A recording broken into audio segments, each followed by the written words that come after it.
How the fuck's it going, everyone? Back yet again, no signs of slowing down over here with another vid. This is going to be my next installment of the sort of starter pack series that I have been doing. I don't think I've done any black metal starter packs yet, but this is definitely the one that would kind of come to mind first when it comes to like specific subgenre scenes or specific countries that are known for a specific style. This is absolutely one of the most kind of notorious examples of such. This is going to be my Norwegian black metal starter pack. So yeah, I'll get into that in just a second. I'll just show you what we've got going on in the background first of all. This is Wombbath out of Sweden with their debut full-length album entitled Internal Caustic Torments. This was put out originally in 1993, sorry. Not sure who it was out through originally, but this was Pulverized Records that did this repress. Swedish death metal, bit more chunky than what you might be used to with bands like Carnage, Dismember, Entombed, which have a bit more of a thinner guitar tone, even though they use that kind of Boss HM2 style. This one's really chunky, really heavy and crushing and in your face. Not sure how they manage it. I don't know if it's the production or what, but it's really fucking fantastically produced. Just a killer album. Lots of fantastic riffs on this thing. Really overlooked, unfortunately. After this one, after 1993, they had a huge layoff, and then came back in 2015 with some more music. So no sign of ring rust either. Those albums are pretty fucking good. They released 2 albums in 1 year in 2020, I think. So yeah, these guys are really prolific as well, and I think they are playing live still. So yeah, back with a vengeance, I would argue. That's Wombbath, Internal Caustic Torments, really fucking good stuff. So yeah, get an earful of that in the background. Conforming with my Costa coffee. But yeah, so first of all, if you hear anything in the background like bashing around or anything, that's either the cat smashing the kitchen up or it's next door doing some housework. I do not know, but yeah, sorry if that comes through the camera at all. I don't really think my phone camera's good enough to kind of pick that up, or the mic at least. But anyway, yeah, that's that out of the way. I've already tried to film this once today. Got like 10 minutes in and realised I was filming in slow-mo. So that's great. I am definitely not going to be uploading that version. So that was embarrassing. But yeah, so just to explain like what I'm doing here. This is going to be like a list of albums that I kind of believe will get you into kind of Norwegian black metal. Some of the albums that helped me get into Norwegian black metal, and then some of them that I found along the way after like a few bands kind of pushed me towards it, if that makes sense. So this one is kind of more aimed at people who perhaps aren't into black metal quite yet, or are just peripherally aware of it and didn't realise they fancied getting into it. This will be perfect for like death metal heads as well, just to get a bit more used to the kind of darker side of things. I was already an established death metal head by the time I got into black metal, so I believe these albums will just help kind of coax you towards that side. But yeah, these aren't necessarily what I think are objectively the best black metal albums. These are just the ones that I think will help people towards Norwegian black metal. So yes, without further ado, the album that is in the thumbnail. This is Mayhem's Live in Leipzig, live recording, super grainy, super evil sounding, dead on vocals. This might kind of help you towards the sort of lore behind Mayhem, and Euronymous, and the whole Varg situation, because although it shouldn't really matter, it did kind of intrigue me at the time, like when I was kind of learning about this kind of music. It kind of helped with the sort of interest levels and just kind of made me read more into it, made me want to listen to some of the albums that were coming out around that time from some of these band members, with obviously Dead Suicide, Euronymous' stabbing, etc. But yeah, ignoring all that bullshit, I could have picked in Mysteries Dom Satanas here. Horrible pronunciation, I do apologise. However, this was the one that really kind of gripped onto me, really intrigued me, really pulled me into that really malevolent sound. that was being created around that time. It had the riffs, it had those kind of earworms that made you want to kind of bang your head, but then it had these blast beat sections and these haunting vocals that just kind of, I don't know, froze my soul. Yeah. Freezing Moon was the first black metal track I heard. It was in fact the actual studio recording from De Mysteriis, or however the fuck you pronounce it. But the recording of it on this one, although the production and the kind of sound quality is not as good as the full length, this one sounds a bit more conventionally black metal. Of course, we've got Attila's very weird, kind of operatic, almost very theatrical vocals going on the full length. Whereas I think this one sounds a bit more like black metal does sound now. You get nobody really sounding like Attila. So this one should kind of push you towards that sound with a bit more ease. I wouldn't want Attila's kind of bizarreness to kind of throw anyone off here. But yeah, regardless, so evil, so fucking well done. Just iconic in every sense of the word. That's Mayhem with Live in Leipzig. I will put all these albums and the titles and stuff in the comments, in the description, below.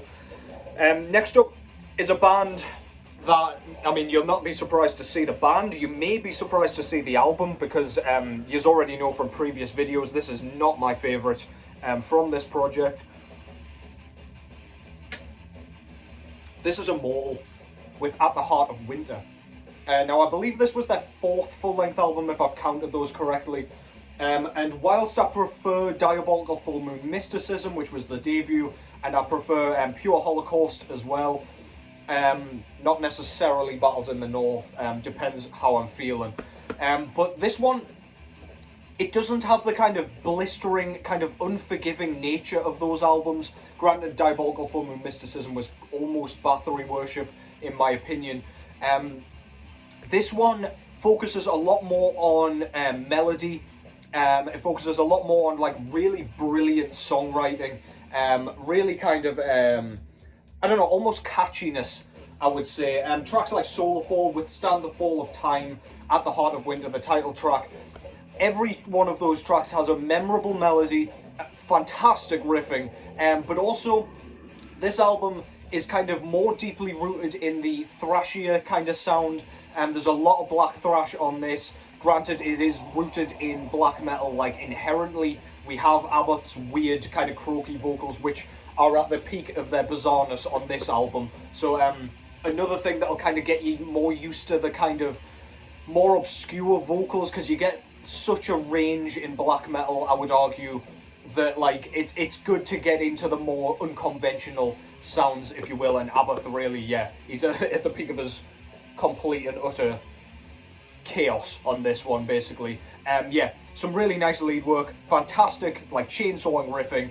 As I say, Abath's croaks sounding like a fucking grandma on this thing. Just really fucking good, man. One of the albums that helped me towards black metal for sure. First Immortal album that I actually heard, so yeah, I don't suppose it will do any harm if y'all start with that one. That was At the Heart of Winter by Immortal. Next up, again, not an album you'll be surprised to see. This is Satyricon with Dark Medieval Times. This album cover is in fact the repressed version, so there's actually like an alternate version if you search this up on YouTube or whatever. It's the artwork with the castle in the background with a guy on a horse down here somewhere. I much prefer the old artwork, but I don't mind this at all. It's the music that matters ultimately. But yeah, Satyricon, if you're not familiar with them, they kind of play, unlike Mayhem's debut, unlike Immortal's like well-produced kind of style on At the Heart of Winter, this one's that kind of very trebly, very high register kind of black metal that kind of makes you want to pierce your fucking eardrums with a pencil. High shrills, the vocals are very screechy. As I say, lots of tremolo picking, lots of kind of as I say, grating riffs on this. They kind of focus a lot on ambience on this one, so there's a lot of kind of acoustic sections, lots of ghostly kind of synths. It's almost transcendental on this thing. We've got some of the most kind of infectious riffing you will ever hear in black metal on this thing, especially on my favourite track on this album, Skigadance or Skigadance. That probably sounded exactly the same both times I said that, but whatever. Yeah, this thing's just so good. That's Giga Dance track. The riff comes in, lasts only, what, 20 seconds, 30 seconds, and then it fucks off. You don't see it again, so you have to rewind it back and enjoy it all over again. But there's a few of those earwormy riffs along this thing, especially the title track as well. Fantastic stuff, just so well written, hypnotic, kind of, yeah, just transcendental, man. So cool. Satyricon, Dark Medieval Times.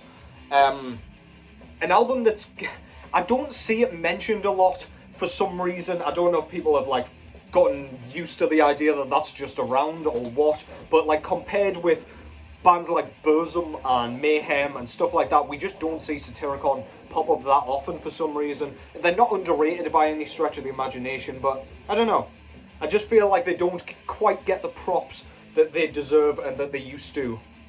But I digress. I could be talking out my arse there. Next up, this is Ulver with Nattens Madrigal. Now, this is the only Ulver album I actually own on vinyl. I could have included, if I had it, Bergtat, the first album. However, I feel like that one is a bit too accessible because of the lack of kind of harsh vocals, and the production's a bit nicer. It's a lot more folky, and I mean, I think it was the second album is like entirely an acoustic kind of folk album, so that we'll just disregard that one for a second, even though it is absolutely fan-fucking-tastic. Nattens Madrigal, on the other hand, this is tinnitus-inducing black metal. It's so piercing. The production is horrid. It sounds uncomfortable to listen to. You couldn't listen to this too much or your eardrums will be fucked. Very high register, lots of treble. It's basically entirely treble. Blasted, very little folk to speak of. Just killer riffs and shrieked vocals. And it just, I feel like this is the perfect album to get you used to the kind of more lo-fi side of black metal without sacrificing any of the riffs unnecessarily. Nothing's like shrouded behind anything really. It just kind of has a bit of a more evil, lo-fi, lower budget kind of quality to it, with just killer riffs in the forefront of the mix. I love this album. I love the first three albums regardless, but this one is just haunting, and that artwork is gorgeous, man. I fucking love that shit. So cool. Yeah, that's Over with Nattens Madrigal. An absolute must, if you ask me. Next up, it's the controversial band that Mark Zuckerberg likes to snipe if you put it on Instagram or whatever. This is Burzum or Burzum with their debut full-length album, or his debut full-length album, entitled Burzum or Burzum. This is some of the most frightening music I've heard ever. This was one of the first black metal albums I ever heard after kind of Live in Leipzig. I'm pretty sure I got to that one first and made my way over to Burzum. I couldn't get used to, at first, Varg's vocal performance here. It sounds like he's in pain. He sounds animalistic and demented and inhuman on this thing. He sounds like whatever fucking, I don't know, creepy bastard that is. It just kind of, the whole vibe of the album is painted by this gorgeous cover art. It's very eerie. There is a lot of battery worship on this thing, so we get a lot of those kind of mid-paced headbanging riffs, which I just love. The track War is like a crazy kind of very riffy kind of punky black metal track, which just is absolute filth. It's one of those tracks you just want to rewind and then it's an earworm. It's stuck in your head for the rest of the goddamn day and the rest of the goddamn week. So definitely listen to that one before work if you're doing something repetitive, because goddamn, man. Yeah, as I say, Varg's vocals are really what makes this. Again, pushes you towards the kind of harsher, more bizarre side of things with the vocals. Excuse me. However, the rest of the music is kind of, especially compared to Nattens Madrigal, kind of well produced. It sounds just creepy, man. It sounds like it was recorded in a garage, which is effectively what it was, I imagine, with shitty sound equipment, and it just sounds so authentic and so evil. Burzum with Burzum. You can't go wrong with that shit. It's so good. Next up is a band that, I mean, they were very much a well-established kind of part of that Norwegian scene with Burzum, Mayhem, Darkthrone. But this is one that doesn't get mentioned alongside the greats enough, in my opinion. This is Pentagram by the mighty Gogoroth.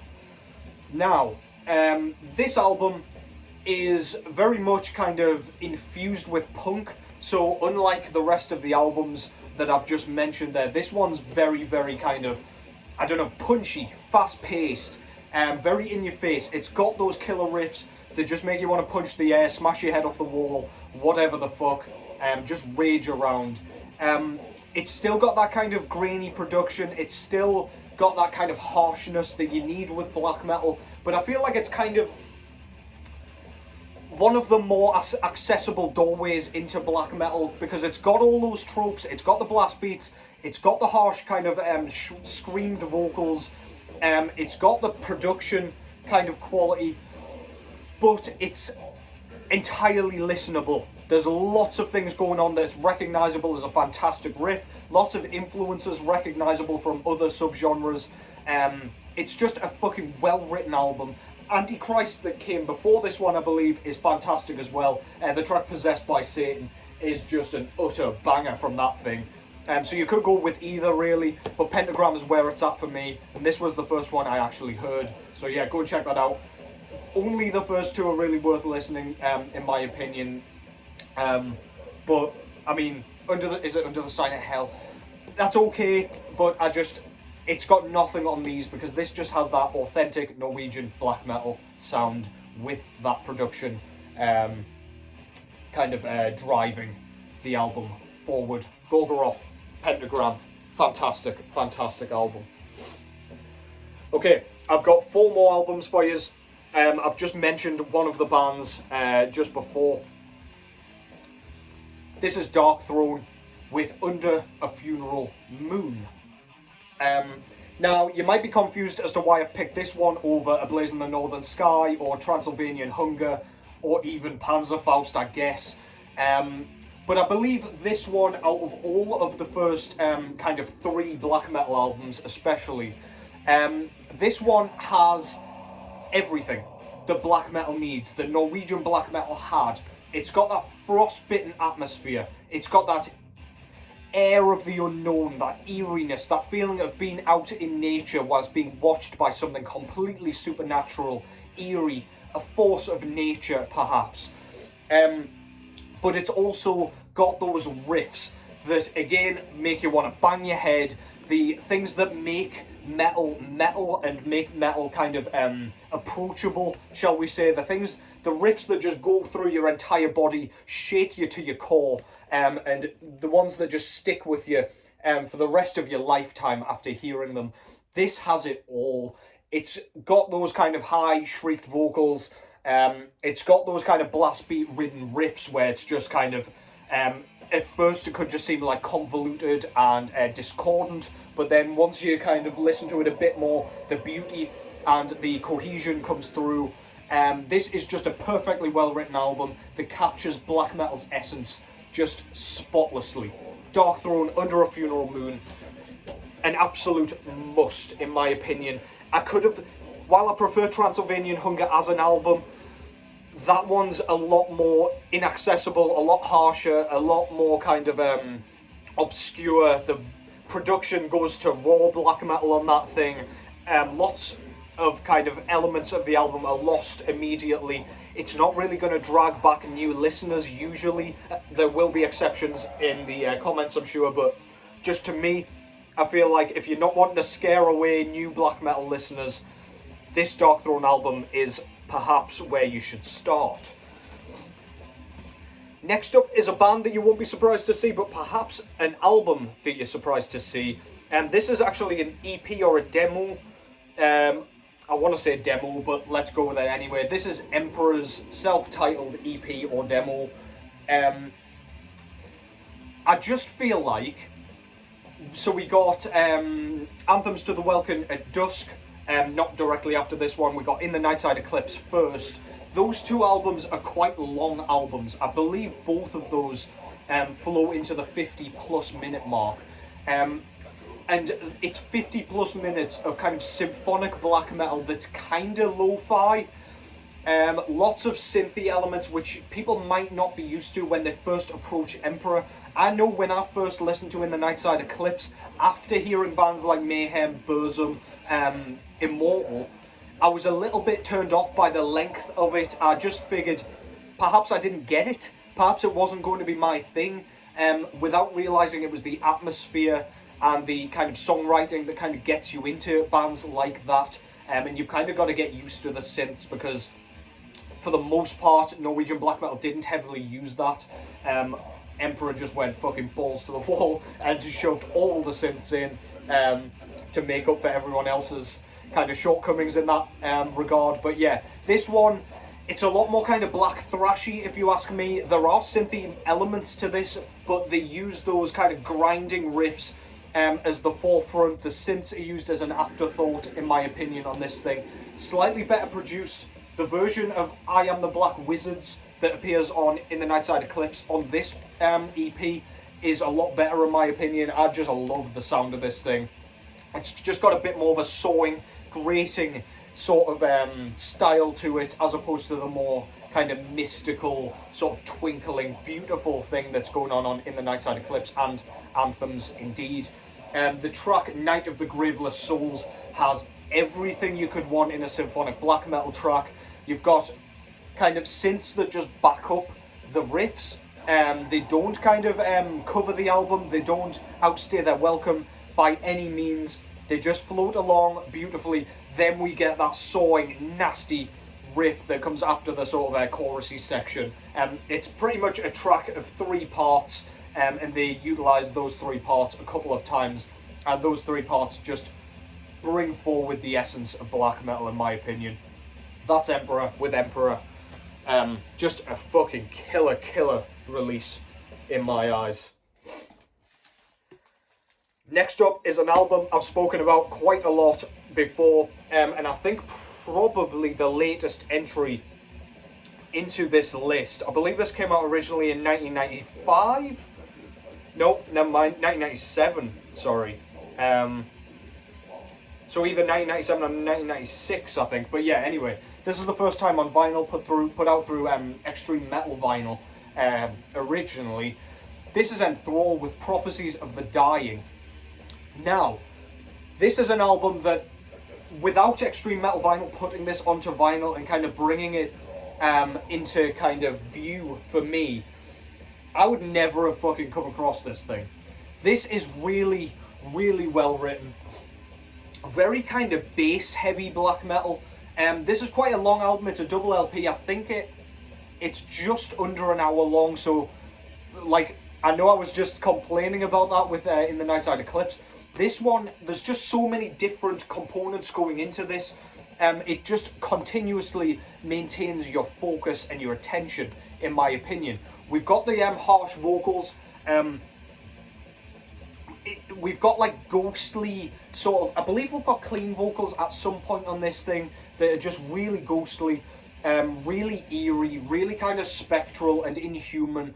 The bass work is just what keeps bringing me back to this. My dad, who is by no means a black metal head, when I had this on, he's a bassist himself, and he was just blown away by the bass lines on this thing. They're so audible. It's the first thing you notice, but we've got some beautiful riffs on this thing. It kind of, I don't know, it kind of gives me a feeling of like a ghostly painting or something like that. I don't know if it's just the cover art that helps that come to mind, but it feels like a haunted mansion and a haunted painting or something, and it just feels like you are being possessed. It is absolutely fantastic. We've got synths, we've got ambient moments, we've got evil, we've got just everything you could possibly want in a black metal album. I love this thing. This is absolutely fantastic, so underrated. Please, if you're watching this, and you, even if you are already into black metal and you haven't heard this, go and check this out. It's not by any means like a gateway band or anything like that. It is definitely worth your time. That's Enthral with Prophecies of the Dying.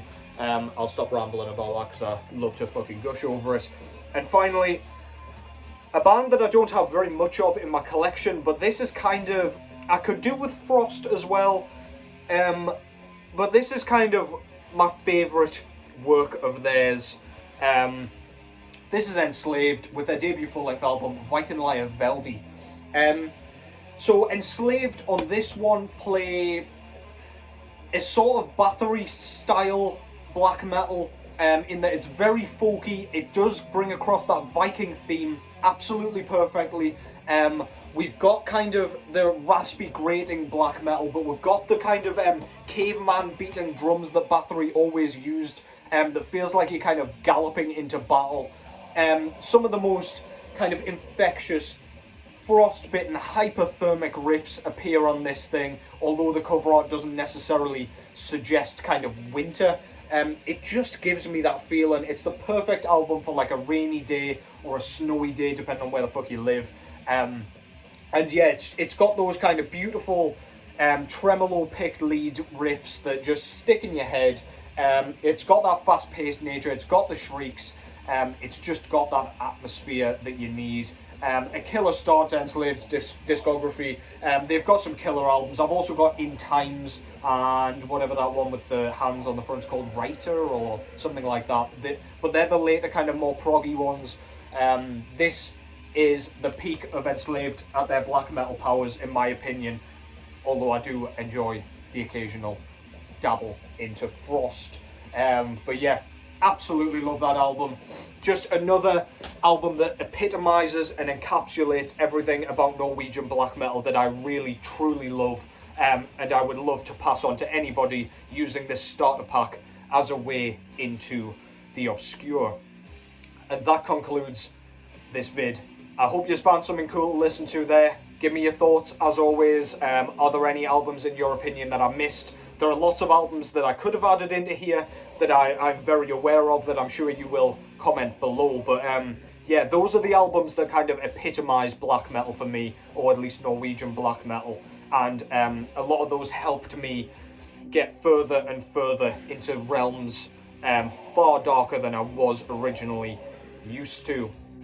Thank you, as always, for the support. It is hugely appreciated. I'm back to work tomorrow. So videos might start slowing down, but I feel like I've given you plenty of content to get your teeth into. If I find the time, I will certainly be back as soon as possible. As you know, I'm going nowhere.